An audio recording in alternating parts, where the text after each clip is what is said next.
ஸ்ரீ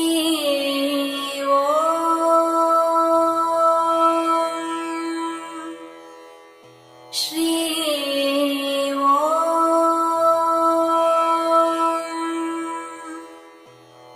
ஸ்ரீ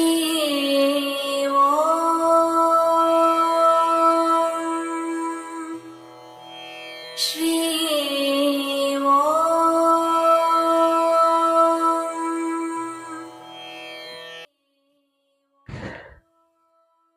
ஸ்ரீயோம்.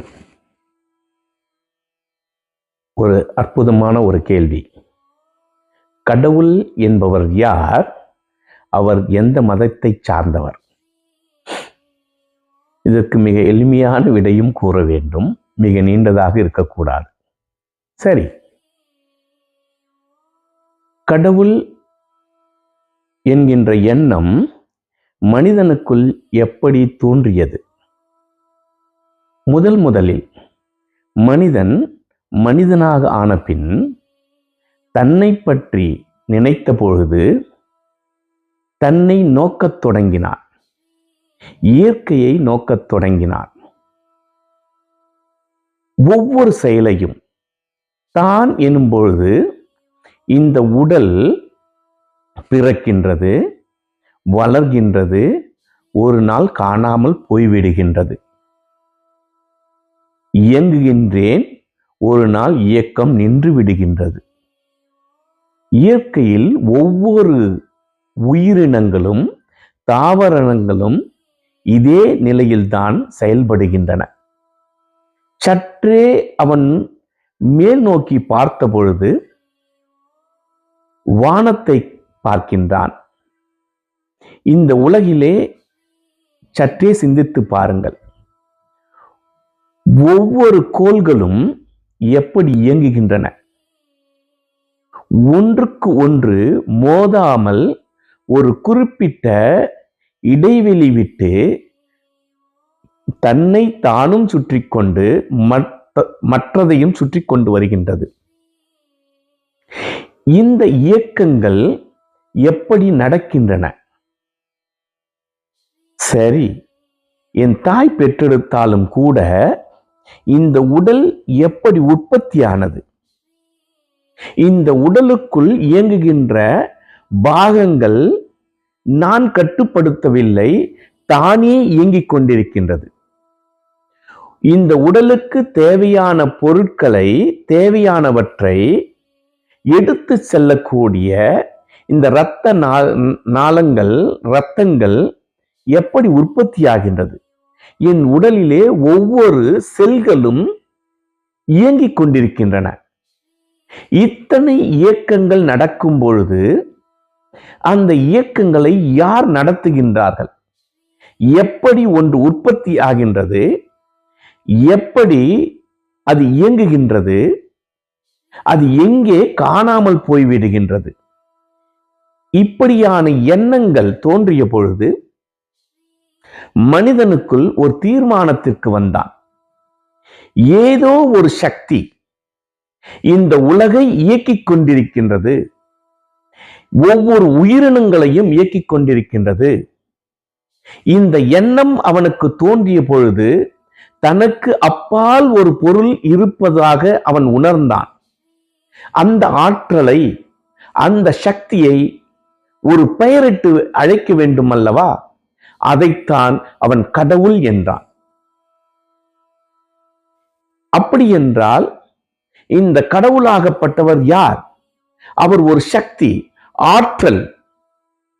அந்த ஆற்றலும் சக்தியும் தான் ஒவ்வொரு பொருளையும் இயக்குகின்றது, இயக்கிக் கொண்டிருக்கின்றது. அதுவே தன்னை தானும் இயங்கிக் கொண்டிருக்கிறது. இதைத்தான் அவன் உணர்ந்தான், அதற்கு கடவுள் என்று பெயரிட்டான். இப்படி கடவுள் என்று பெயரிடும் பொழுது ஒவ்வொருவருக்கும் ஒவ்வொரு விதமான மாறுபட்ட எண்ணங்கள் தோன்றியது. கடவுளை எப்படி வழிபடுவது? அதற்கு முறைகள் என்ன?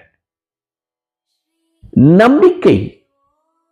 இப்பொழுது மதம் என்று சொல்லும் பொழுது அது நம்பிக்கை சார்ந்த ஒரு விஷயம், வழிபாட்டு முறைகளை கொண்டது. ஒவ்வொரு மதங்களும் ஒரு நம்பிக்கை, மற்றும் வழிபாட்டு முறைகள், அதே நேரத்தில் அவர்களுக்கு என்று ஒரு நெறிமுறைகள் இருக்கிறது. இந்த ஒரு குறிப்பிட்ட நம்பிக்கை, ஒரு குறிப்பிட்ட வழிபாட்டு முறையை யார் ஒருவர் அதை தொடர்கின்றார்களோ, செயல்படுத்துகின்றார்களோ, அவர்கள் ஒரு குறிப்பிட்ட குழுவை சேர்ந்தவர்களாகிறார்கள். இந்த குழுவிற்குத்தான் மதம் என்கின்ற ஒரு பெயர் வருகின்றது. எதை நம்புகின்றாயோ, எதை வழிபாட்டு முறையாக ஏற்றுக்கொண்டிருக்கின்றாயோ, அந்த குழு ஒரு மதம் என்கின்ற ஒரு அடிப்படையில் ஒன்று சேர்கின்றது. அப்படி இருக்க கடவுள் எந்த மதத்தை சார்ந்தவராக இருப்பார்? அவர் அனைத்து மதங்களையும் சார்ந்தவர். அவரவர் எண்ணங்களுக்கேற்ப, அவர்களுடைய நம்பிக்கைக்கேற்ப அந்த கடவுளின் பெயர்கள் தான் மாறுகின்றதே தவிர கடவுள் என்பவர் ஒன்றுதான். இப்பொழுது கடவுள் என்றால் அனைத்து இடங்களும் நீக்கமர நிறைந்திருக்கின்றார் என்கின்ற ஒரு எண்ணம் இருக்கின்றது அல்லவா? அப்படி என்றால் கடவுள் என்பவர் ஒவ்வொரு உயிரிலும் ஆற்றலாக இருக்கின்றார். அதை இந்து மதம் நம்புகின்றது. அப்படி என்றால் எங்கெங்கனாதபடி நீக்கமர இருக்கின்ற அந்த இறைவன் ஒவ்வொரு உயிரினிலும் இருக்கின்றான் என்னும் பொழுது இறைவனுக்கு பல்வேறு உருவங்களை கொண்டு அவரவர் விருப்பப்படி எடுத்துக்கொண்டு வழிபாட்டு முறைகளை செலுத்தலாம், வழிபடலாம் என்கின்ற ஒரு தத்துவத்தை அடிப்படையாக கொண்டது இந்து மதம். அதே போல் ஒரு மதம் இறைவன் ஆற்றலாக இருக்கும் பொழுது, அனைத்து இடத்திலும் நீக்கமர நிறைந்திருக்கும் பொழுது, அவனே அனைத்திற்கும் செயலாக இருக்கும் பொழுது அவருக்கு உருவங்கள் என்பது இல்லை என்கின்ற ஒரு கோட்பாட்டை மட்டும் நம்பி ஒரு மதம் செயல்படுகின்றது. மற்றொரு மதமோ இந்த கோட்பாட்டை யார் போதித்தார்களோ அவர்களை நம்பி அவரையே இறைவனின் மகனாக, இறைவனாக ஏற்றுக்கொள்கிறது. இப்படி ஒவ்வொரு வழிபாட்டு முறைகளும் நம்பிக்கைகளும் சார்ந்தது மதமாக இருக்கும் பொழுது இறைவன் என்பவன் எந்த மதத்தையும் சார்ந்தவர் அல்ல. அது ஒரு உயரிய சக்தி. இந்த உலகத்தை, இந்த பிரபஞ்சத்தை நடத்தி கொண்டிருக்கின்ற ஒரு ஆற்றல்.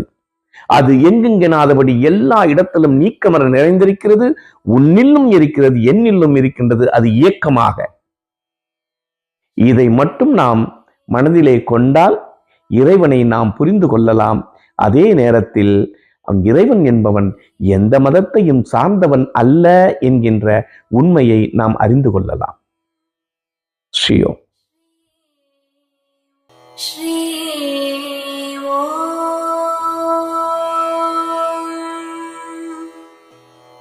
ஸ்ரீ